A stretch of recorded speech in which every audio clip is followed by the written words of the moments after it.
Next tonight, the Central American Free Trade Agreement is also a hot topic on Capitol Hill these days, but for some farmers in southern Minnesota, the debate in Washington hits close to home. Betty Ann Bowser has our report. In this part of the Midwest, where fields of corn, soybeans, and sugar beets spread out as far as the eye can see, what you think of the Central American Free Trade Agreement depends on what you farm. Get in the barn.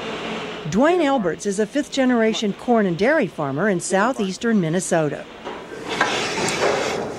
His operation is high-tech. He tracks his 550 registered Holsteins by computer and consults a nutritionist so his cows produce the best-tasting milk. The agricultural products that America's farmers produce are second to none. We have the best product, period. And we want to export our products into other countries as much as possible. That's why Alberts is a strong supporter of the Central American Free Trade Agreement, or CAFTA, which is intended to liberalize trade with 5 Central American nations and the Dominican Republic. The agreement passed the Senate in June and is about to be taken up by the House of Representatives. CAFTA opens up an opportunity to have another 44 million consumers consuming our products, agriculture's products, whether it be dairy products, which I produce, or pork, beef, chicken, rice. So you're a free trader?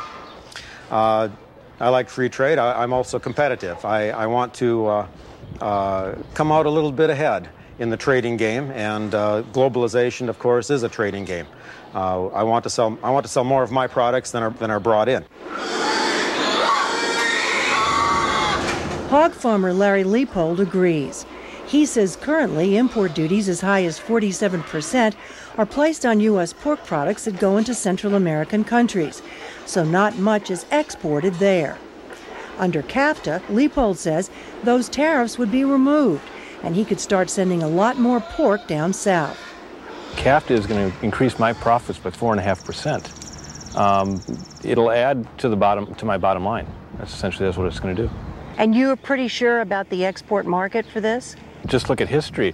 You can use NAFTA. I mean, NAFTA, pigs exported to Mexico have gone up immensely. Korea, Taiwan, Australia, other countries involved in free trade agreements. Pork has benefited from all of them. Pork is the one shining example that these free trade agreements are working.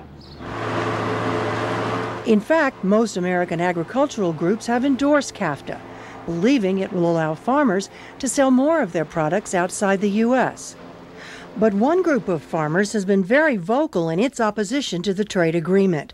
Sugar producers like Mark Olson of Wilmer, Minnesota, who has 500 acres of sugar beets. When we harvest them, they'll probably be 10 to 15 pounds. Sugar farmers are not directly subsidized by the U.S. government, as are farmers of most other commodities. Instead, the U.S. sharply limits the import of sugar, which means American farmers get a higher price since they don't face competition.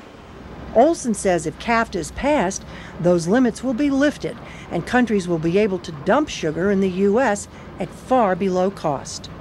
Every other country subsidizes the production of their sugar, and when that subsidized sugar, they produce more than what their country needs, it gets dumped onto the world market at costs well below the cost of production.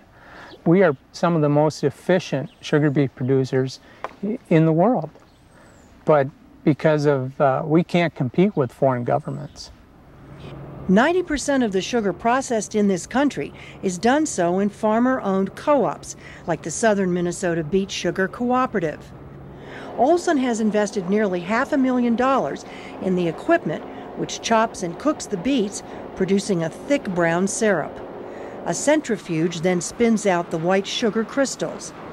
Sugar producers say CAFTA is just the first of many free trade agreements supported by the administration, and could be the beginning of the end of the U.S. sugar industry, which employs some 140,000 people. John Richmond is the president of the co-op. As the administration says, CAFTA is just a small piece of the puzzle, but what it does mean is that we will get to produce less sugars than we produced before. We will become marginally less profitable than we were before. If that's the blueprint for other agreements that the administration presently proposes, that would mean that we become less and less efficient with every entry of sugar into the United States, and eventually it would be unprofitable and we discontinue the production.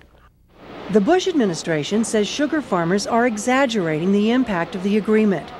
It estimates that CAFTA would allow less than 2% more sugar from Central America into this country. And free trade advocates like Russell Roberts say it's time to stop protecting the sugar industry. The bottom line is the price of sugar in the United States is about double what it would be outside the United States in a freer market. That means higher profits for sugar farmers, and it means higher prices for U.S. consumers. And it's not just, of course, for the sugar you sprinkle on your grapefruit, it's for anything you consume that uses sugar, ketchup, all kinds of processed foods, candy, that has higher prices that we don't see the higher price of sugar hidden in those higher prices. But the sugar industry is putting up a fight. Sugar accounts for just 1% of all agricultural goods, but it is a large donor to political campaigns and has many allies on Capitol Hill.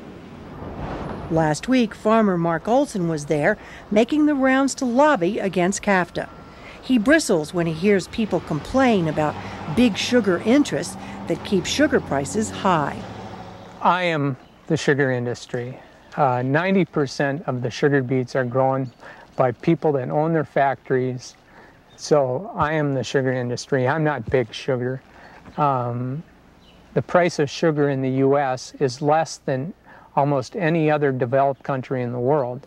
So we're not, the consumers are not paying too much for sugar. The only people that complain about the price of sugar are the big candy companies that if they bought sugar cheaper, you would not see a reduction in the cost of your candy bar. CAFTA narrowly passed the Senate only after sugar-producing states were given some concessions. And CAFTA is facing a much tougher struggle in the House, where some 24 lawmakers are undecided. Morning. Morning. Mark Olson. One of them, Republican Gil from Rochester, met with Olson and other sugar farmers from his state. He says he hasn't been convinced that CAFTA will lead to greater exports for any American producers. And he argues that NAFTA did not help most farmers. Historically, I have been a free trader. I believe that markets are more powerful than armies. I believe that markets generally benefit both sides. But one of the facts that a lot of people sort of gloss over is that before we agreed to NAFTA, we had about a $1.5 billion trade surplus with Mexico. Today we have about a $45 billion trade deficit. And so I think in some respects this administration and previous administrations have tended to oversell the benefits of trade. The Bush administration defends NAFTA, saying it led to a 30% economic growth in the U.S., Canada, and Mexico. That doesn't comfort Olson, who gets quite emotional when he talks about how CAFTA could wipe out jobs for farmers and other sugar workers. Well, it's a way of life. It's putting people out of business. It's rural jobs. And you really think that could happen? Oh, I believe it. I think the sugar farmers are safer than they think they are, and I certainly hope that a small group of sugar producers do not derail the entire CAFTA process. The House is expected to vote on the measure later this month.